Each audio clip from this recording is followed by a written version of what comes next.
Hello friends, how are you all? Welcome to my YouTube channel. Today I discuss about geography subject for class 7. So this is our geography book recommended by West Bengal government. So আজ আমি তোমাদের geography বুক এর second summative পরীক্ষা সামনে। First summative পরীক্ষা হয়ে গেছে, আর এই সেকেন্ড সামেটিভ পরীক্ষার এই চতুর্থ অধ্যায় অর্থাৎ ভূমিরূপ অধ্যায়টা নিয়ে আমি আলোচনা করব। আর এই অধ্যায় থেকে যে অপরকম প্রশ্ন আসতে পারে সেই সব প্রশ্নগুলো নিয়ে তোমাদের সাথে আলোচনা করব। তাহলে চলো আমরা শুরু করি। দেখো, এই ভূমিরূপ চ্যাপ্টার অর্থাৎ আমাদের জিওগ্রাফি বুকের 4 অধ্যায়, এটা কিন্তু আমাদের সেকেন্ড সামেটিভ পরীক্ষায় আসবে। তো আমরা এটা পড়ে পড়ে আমরা দেখব। তো চলো শুরু করি। বসে আঁকো প্রতিযোগিতায় আমাদের রাজ্যের বিভিন্ন জেলা থেকে ছেলেমেয়েরা এসে জড়ো হয়েছে কলকাতায়। হাসান শেখ, সোমামনু, বরুণ তামাং, এলিনা রায়, আরও কত সব নাম, প্রত্যেকেরই তার নিজের নিজের অঞ্চলের ছবি এঁকেছে। তো বরুণের ছবিটা দেখতে পাচ্ছি একটা প্রাকৃতিক দৃশ্য, আর সোহানের ছবি একটা রাবণের চিত্র, আর এলিনার চিত্র সাধারণত হাওড়া ব্রিজের ছবি। তো তোমরা বাড়ির আশপাশের অঞ্চল কি এই মানে অঞ্চলে কি এই ছবিগুলো কোনোটার মতো? তো হয়তো বা হতে পারে। আমাদের এই পৃথিবীর উপরটা ভূপৃষ্ঠ সব জায়গায় একরকম না, কোথাও উঁচু, কোথাও বা ঢেউ খেলানো, আবার কোথাও বা সমতল। তা আমরা যখন আমরা আমাদের রাজ্য তথা অন্য রাজ্যে যাই, তো তখন দেখি সেই রাজ্যের ভূমিটা একটু আলাদা। তো আমরা যদি দার্জিলিং যাই, তো সেখানে দার্জিলিং জেলার ভূমিটা একটু আলাদা। আমরা যদি সমুদ্রের ধারে যাই, তখন সেখানকার ভূমিটা একটু আলাদা। তো আমরা যদি পশ্চিমবাংলার মধ্যে থাকি, তো সেখানকার সময়টা একটু আলাদা। তো দেখো, কোথাও উঁচু, কোথাও ঢেউ খেলাটা, আবার কোথাও বা নিচু সমতল। তো পৃথিবী পৃষ্ঠের ভূমির এই বৈচিত্র্যই হলো ভূমিরূপ বা ল্যান্ডফর্ম। আবার দেখো, একটা মজার খেলা দিয়েছে। যে এই মজার খেলাটা কি? মজার খেলার মধ্যে আমি দেখতে পাচ্ছি দুটো সিঙ্গারার ছবি, একটা কেকের ছবি, আর একটা সাধারণত পিৎজা টাইপের বা সাধারণত পরিস টাইপের একটা ছবি। তো এই ছবিগুলো দেখে তো আমাদের ভীষণই খিদে পায়, কিন্তু মজার খেলাটা খেলতে হয়। তো দেখো, এখানে কতগুলো কাগজ দিয়েছে এবং এই কাগজগুলো ভাঁজ করে করে দেখিয়েছে কোনটা পর্বত, কোনটা মালভূমি ও কোনটা সমভূমি। তো 1 নম্বর ছবিতে দিয়েছে যে একটা চৌকো কাগজকে ওপরের দিকে ভাঁজ করে 3 কড়া করো। লক্ষ্য করো উপরের দিকটা কেমন উঁচু আর ধীরে ধীরে সরু হয়ে এসেছে। 2 নম্বর ছবিটা দেখো, এবার এই 3 কোণা কাগজটাকে উপরের সরু অংশটা একটু ভাঁজ করে নাও।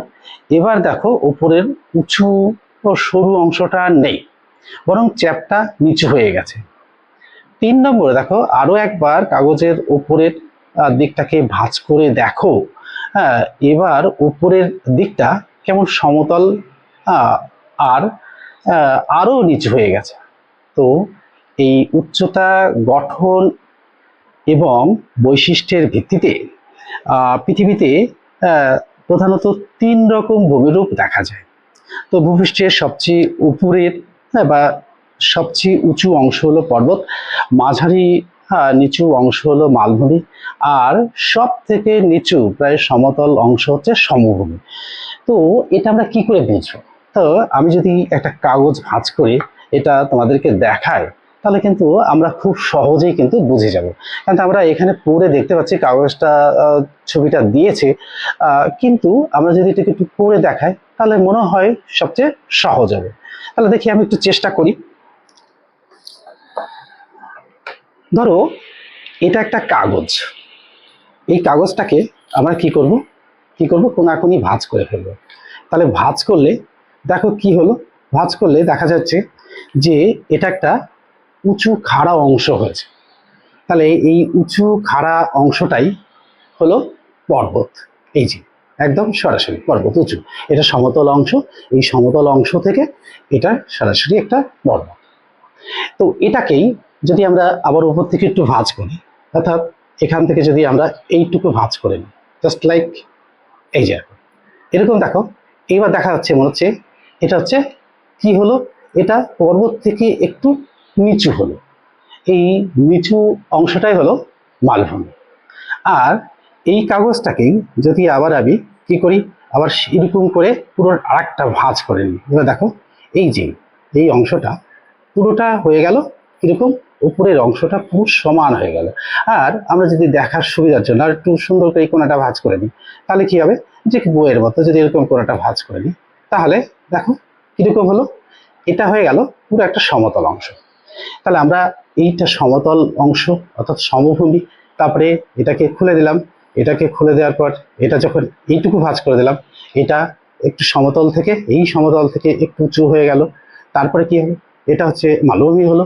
আর তারপরে যদি এই ভাঁজটাকে খুলে দিই এরকম করে, তাহলে আমরা সহজেই বুঝে যাব যে এটা পর্বত অর্থাৎ একদম উঁচু। তাহলে আমরা এই পর্বত, মালভূমি আর সমভূমি এই তিনটে কি আসলে বুঝতে পেরেছি। এবার চলো এবার আমরা পরের পাতায় যাই। বলছে ভূপৃষ্ঠের সব জায়গায় একরকম হয় না, ভূপৃষ্ঠের সব জায়গায় একরকম হয় না, পৃথিবীর উপর কোথাও পাহাড়, কোথাও মালভূমি, আবার কোথাও সমভূমি, এই সমস্ত এই সমস্ত রকম ভূমিরূপ মূলত দুরকম শক্তির দ্বারা তৈরি হয়েছে। তাহলে একটা হলো পৃথিবীর ভেতরকার শক্তি বা অভ্যন্তরীণ শক্তি, আর একটা হচ্ছে পৃথিবীর বাইরের শক্তি বা বাহ্যিক শক্তি, বহির্জাত শক্তি। তো আমরা সাধারণত পৃথিবীতে ঘুরে বেড়াই, কোথাও উঁচু কোথাও নিচু দেখতে পাই, কিন্তু সেই কোথাও কিভাবে উঁচু কিভাবে নিচু সেটা আমরা সাধারণত পুরোটা পৃথিবীটাকে না দেখলে আমরা বুঝতে পারি না। তাই আমরা গ্লোব ব্যবহার করি, কিন্তু গ্লোবে সচরাচর সেটা ঠিকঠাক বোঝা যায় না, আমাদের করতে হয় এবং একটু অন্যভাবে জানতে হয়। তো দেখো, জানো কি তুমি যে ভূমির উপর দাঁড়িয়ে আছো সেটা স্থির নয়, অর্থাৎ আমাদের পৃথিবীটা তো স্থির নয়, আমরা সবাই জানি পৃথিবী সবসময় ঘুরে চলেছে, আমরা পড়ে যাচ্ছি না কেন সেটাও আমরা জানি। তো ভূ অভ্যন্তরে সারাক্ষণই আলোড়ন হচ্ছে, আর ভূপৃষ্ঠ অনেকগুলি ছোট বড় পাত নিয়ে তৈরি, ঠিক কিরকম চায়ের প্লেট ভাঙলে যেরকম টুকরো হয়ে যায় ঠিক সেরকম। তো এই মহাদেশ এবং মহাসাগরগুলি এই পাতগুলোর উপরে রয়েছে, আর এই পাতগুলো একটা থকথকে সাদা স্তরের অ্যাস্থেনোসিয়ার উপরে ভাসছে। তো ভাসতে ভাসতে পাতগুলো কখনো পরস্পরের দিকে এগিয়ে এসে ধাক্কা খায়, আবার কখনো দূরে সরে যায়, তখন এই ভূ আলোড়ন সৃষ্টি হয়। তো আমরা সাধারণত দেখি যে কখনো কখনো সুনামি হয়, কখনো কখনো ভূমিকম্প হয়। তো কেন হয় সেটা এখান থেকে একটুখানি বোঝা যাবে, দেখছি একটু পরে ওটা। তো ভাসতে ভাসতে পাতগুলো কখনো পরস্পরের দিকে এগিয়ে এসে ধাক্কা খায়, আবার কখনো দূরে সরে যায়, তখন ভূ আলোড়নের সৃষ্টি হয়। এটাই পৃথিবীর ভেতরকার শক্তি। তো এর ফলে পর্বত, মালভূমি, সমভূমি সব রকম ভূমিরূপ তৈরি হয়। আর বাইরের শক্তি হলো নদী, বায়ু, হিমবাহ, সমুদ্র, তরঙ্গের শক্তি। এই সমস্ত প্রাকৃতিক শক্তিগুলি ভূমিরূপ এর উপরে সবসময় কাজ করে, কখনো ক্ষয় করে উচ্চতা কমিয়ে দেয়, আবার কোথাও বা সঞ্চয় করে ভূমিরূপ এর বৈচিত্র্য তৈরি করে। তো আমরা এটা বুঝতে পারলাম না যে এই যে বললো না যে ভাসতে ভাসতে পাতগুলো কখনো পরস্পরের দিকে এগিয়ে এসে ধাক্কা খাচ্ছে, আবার কখনো দূরে সরে যাচ্ছে, ঠিক কিরকম ওই যে চায়ের প্লেট বা কাপ ভাঙলে যেমন হয় ঠিক তেমন। তো আমি একটু দেখাই তোমাদের, যে ধরো এই যে আবার টুকরোগুলো, এটা একটা ভাঙা পাত্রের অর্থাৎ মাটির পাত্রের টুকরোগুলো, এই যে দেখতে পাচ্ছি মাটির পাত্রের টুকরো, এই বিভিন্ন টুকরো, এই একটা টাইপ, এটা একটা টাইপ, এটা একটা টাইপ, এই যে এটা একটা টাইপ, এটা একটা টাইপ। এটা একটা মাটি, ধরো এটা মাটির পাত্র বা চায়ের প্লেট বা এরকম ধরনের কোনো একটা পাত্র। এই পাত্রটা ভেঙে এই যে টুকরো, কতগুলো টুকরো হয়েছে, চারটে টুকরো হয়েছে, দেখতেই পাচ্ছি চারটে টুকরো হয়েছে। এই চারটে টুকরো যদি আমি এরকম করে পৃথিবী এরকম করে ধরি, তাহলে কি হবে দেখো, এই যে এই যে এরকম করে যদি ধরি, এরকম করে ধরলে তো আমরা একটা পাত, সবগুলো পাত তো আমি হাতে ধরতে পারছি না, তাই দেখো এরকম করে যদি পাতগুলোকে ধরি ঠিক এরকম, তাহলে কি হবে দেখো, এই যে পাতগুলো, এই যে দেখো, এই যে পাতগুলো দেখো, এই পাতগুলো সাধারণত একটা একটার উপরে উঠে রয়েছে, কোনোটা পাশে রয়েছে, এই যে দেখতে পাচ্ছি, এই যে এই দেখতে পাচ্ছি।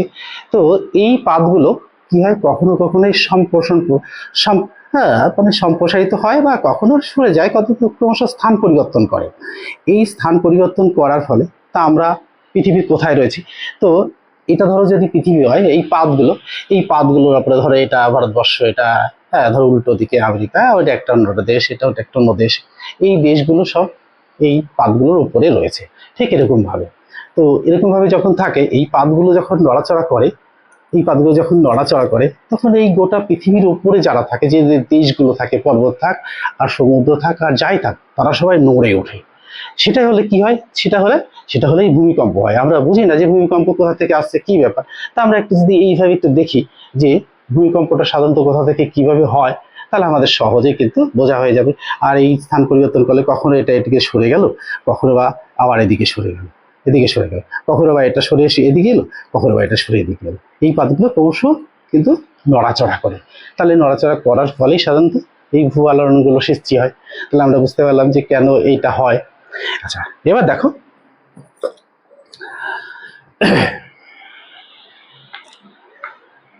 পরে দিয়েছে যে আঁকা প্রতিযোগিতার দিন বরুণ তামাং বলেছিল, আমাদের এই দার্জিলিং খুব সুন্দর, চারিদিকে কত উঁচু উঁচু পর্বতের চূড়া, কয়েকটা এত উঁচু যে মেঘে ঢাকা থাকে, তো কাঞ্চনজঙ্ঘার চূড়া তো বরফে জমে থাকে, আর কি প্রচন্ড ঠান্ডা, দিনের বেলাতেও সোয়েটার পরতে হয়। তো আমরা সমতল অঞ্চলের মানুষ, সাধারণত আমরা ওয়েস্ট বেঙ্গলের মানুষ, কিন্তু ওয়েস্ট বেঙ্গলেরই কিন্তু শেষ মাথাটা থেকে অর্থাৎ ঠিক উত্তর দিকটাতে সাধারণত হিমালয় পর্বত রয়েছে। তো আমরা যখন এই দার্জিলিং পার কাছে চলে যাই, অর্থাৎ সাধারণত এই ঠিক ওই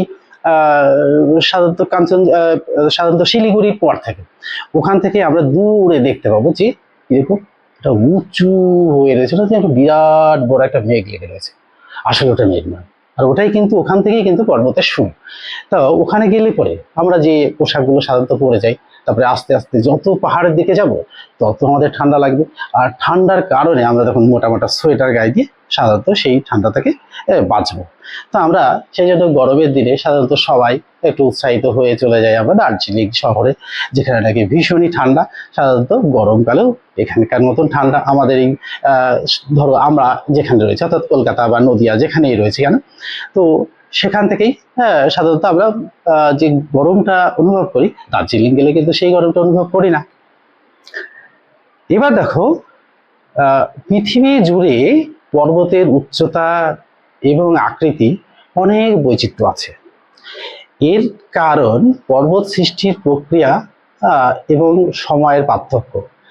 হিমালয়ের এ কারণেই হিমালয়ে আল্পস ইত্যাদি নবীন পর্বতগুলো অনেক উঁচু এবং চুচুলো চূড়াযুক্ত হয়। অন্যদিকে আরাবল্লীর মতো প্রাচীন পর্বতগুলো বহু বছর ধরে ক্ষয়ের ফলে উচ্চতা কমে চূড়াগুলো তেমন ছুচলো নয়। উৎপত্তি অনুসারে সাধারণত এই পর্বত তিন ধরনের।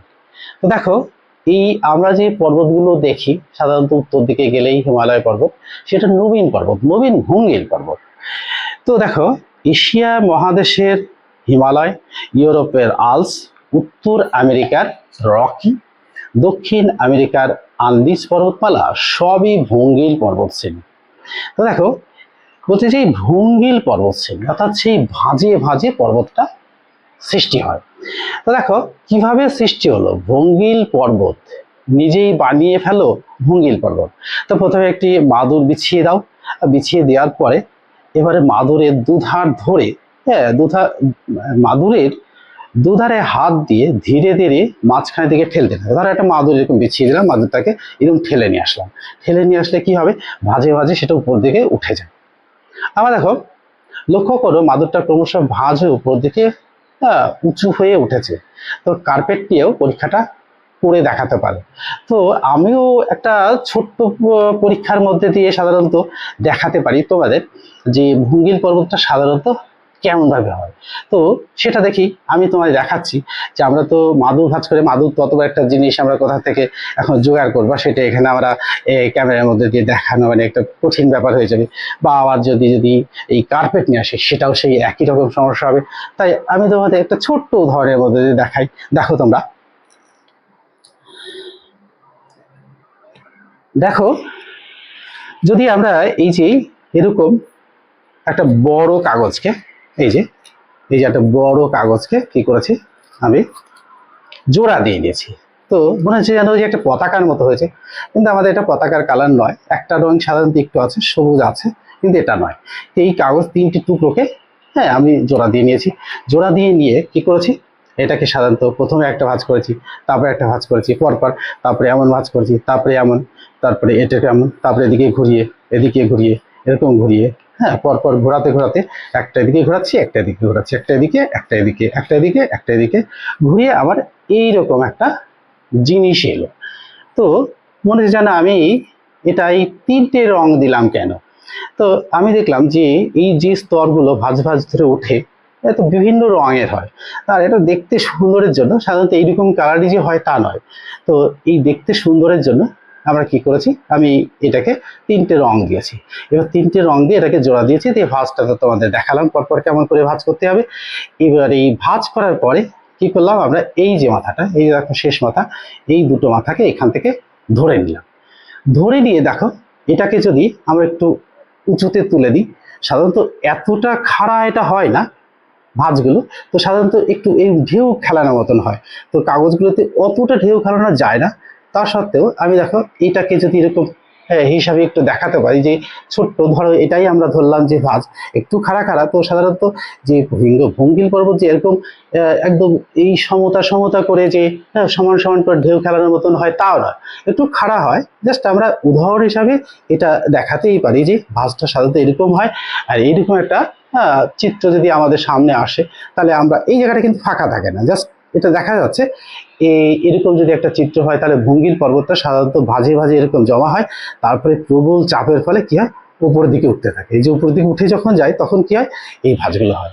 তাহলে আমরা মোটামুটি একটা আহ এই উদাহরণের মধ্যে দিয়ে যে ভঙ্গিল পর্বতটা সাধারণত কেমন হয় তা আমরা বুঝতে পারলাম। এবার চলে আসি আবার পড়াতে, যে দেখো বুঝে,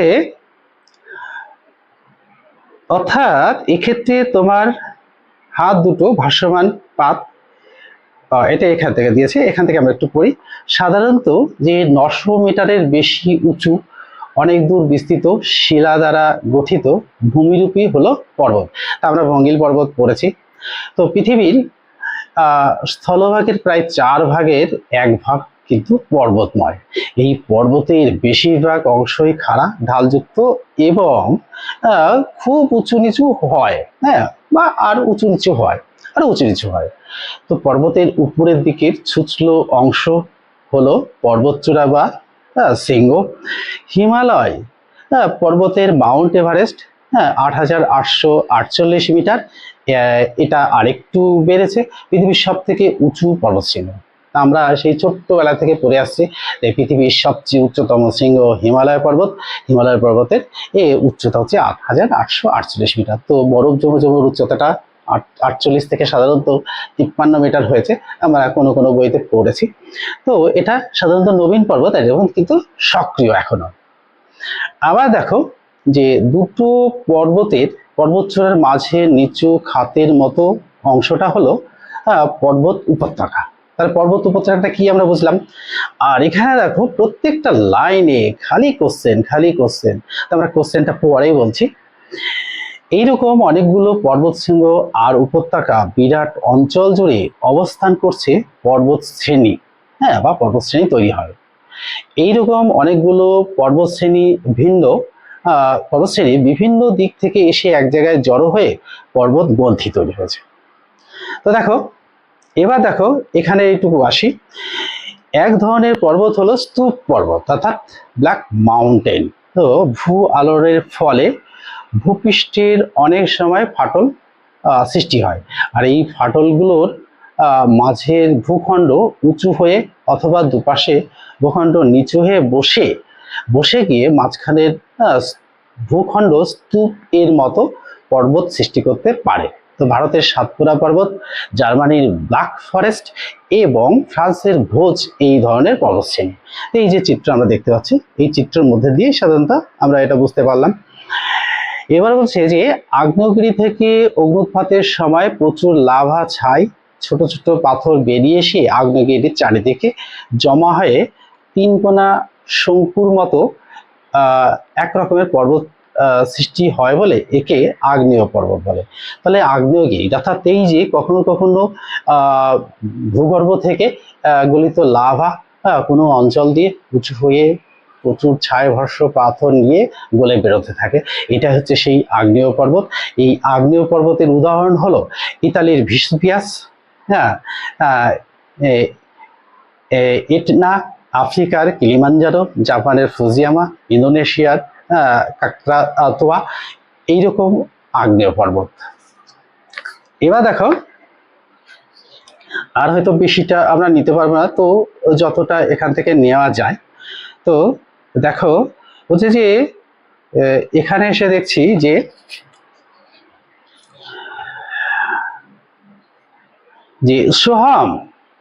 সোহামের বাড়ি বীরভূম জেলার শান্তিনিকেতনে।